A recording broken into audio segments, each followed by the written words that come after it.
Hi, my name is Christopher Holmes, and I am here to share with you my action research project on the use of multi-grade classroom instructional practices to increase teacher effectiveness in youth detention centers. Georgia teachers that currently serve in youth detention centers face many challenges, but the use of effective instructional practices is one of those major concerns.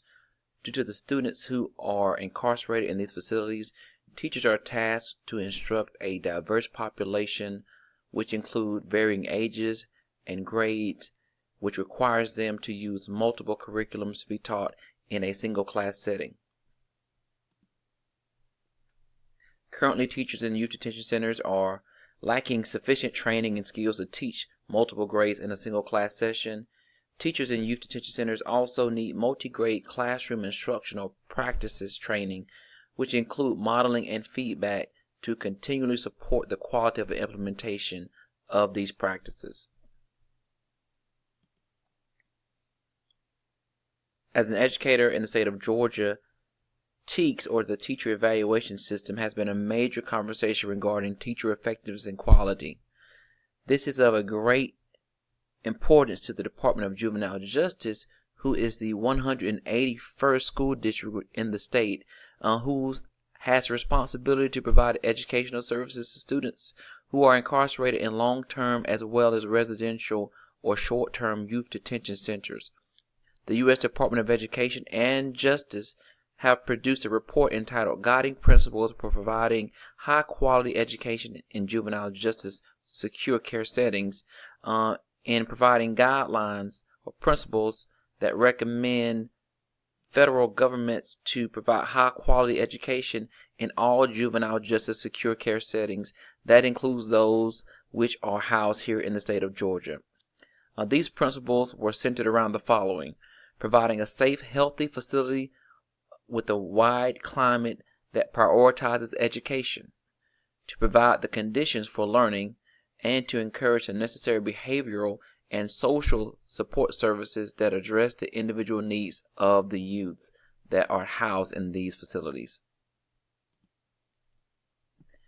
I have personally observed this to be a continuous problem in the YDCs in which I serve here in the state of Georgia. Teachers struggle to engage students in standards-based learning, which often results in off-task behaviors, which are often disruptive, distractive, and disrespectful. A viable attempt to increase teacher quality is through the use of multi-grade classroom instructional training and implementation. This allows teachers to plan for individual needs of each student while creating space and instruction that is manageable and effective.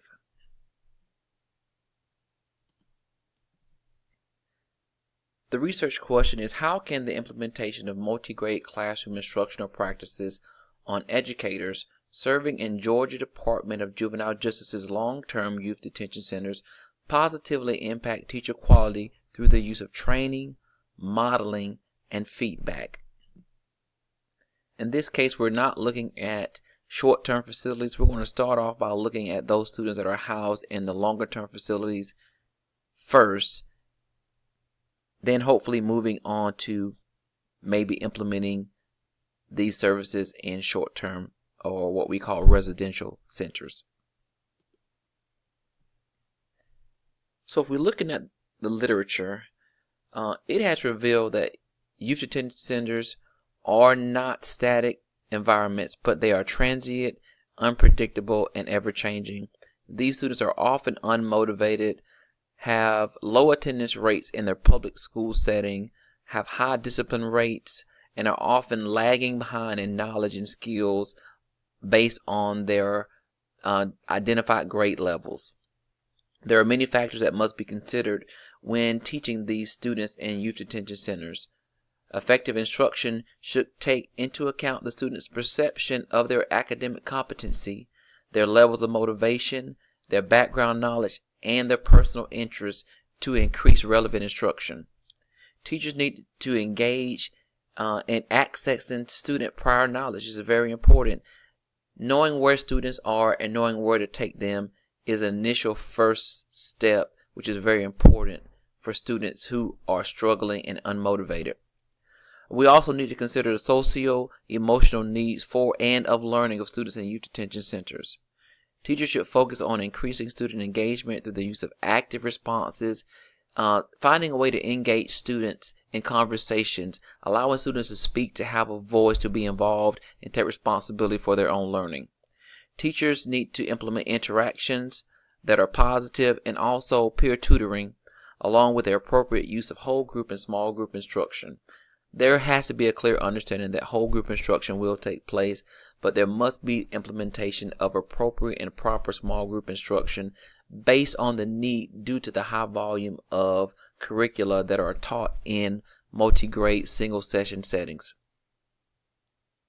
Although not applicable for all students due to identification, the work of Swanson really highlights 8 features of instruction that are relevant to students. However, his work does apply to students who have disabilities.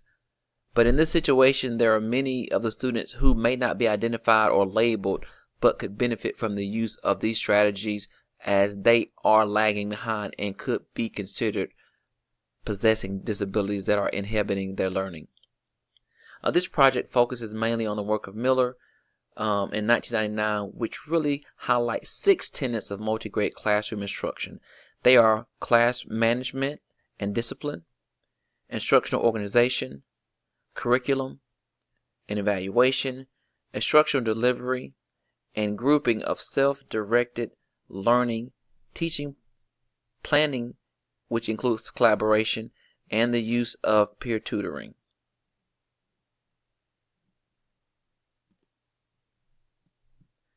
The participants in this particular project will be those teachers that serve in long-term facilities across the state of Georgia, along with central office, curriculum staff, and site-based leadership in each of these facilities. These teachers teach students in grades 6 through 12 in a 50-minute period with class sizes that do not exceed 16 students but include multiple grades and student readiness levels. The goal is to implement the 6 tenets of multi-grade classroom instructional practices, which are listed below.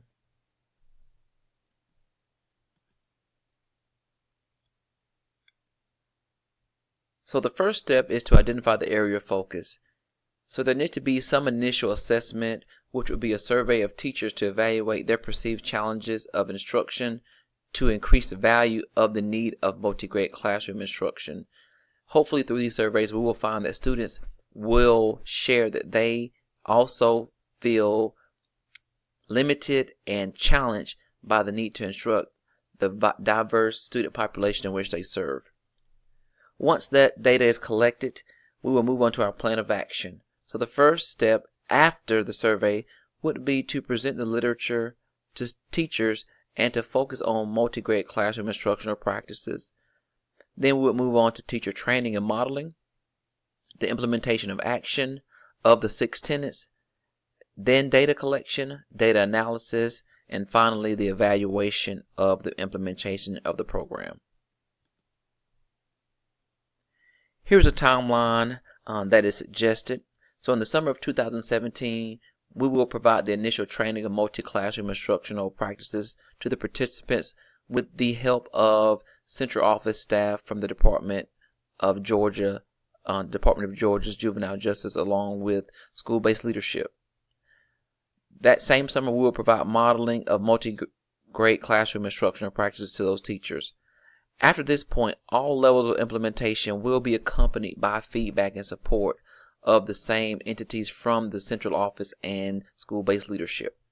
In August of 2017, teachers will create classroom relationships with their students and classroom expectations to support clear student expectations and implement classroom management and discipline plans. That would be the first tenet of the 6.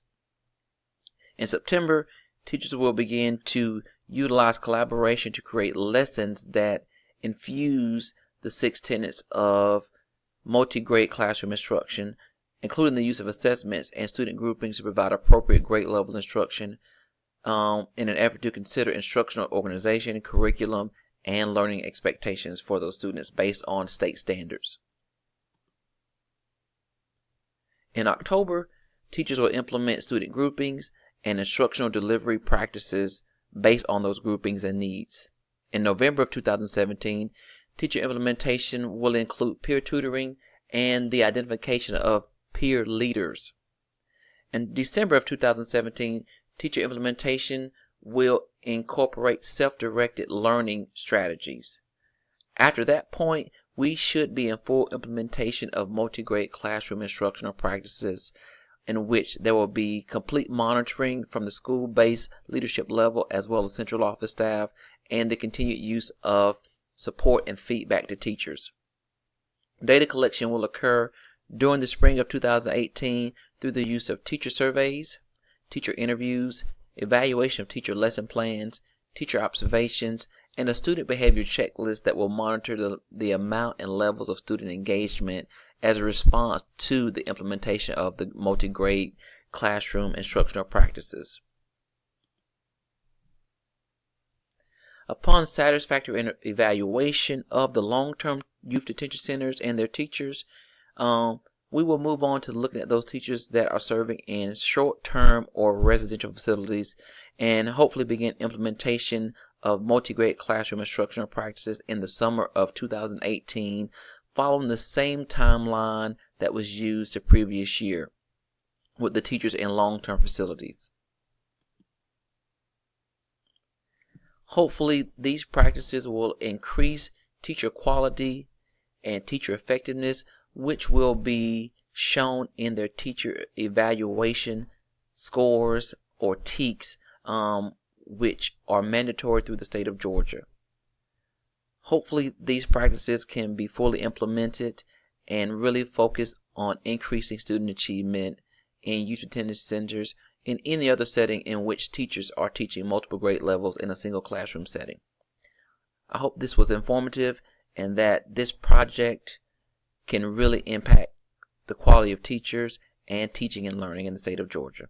Thank you.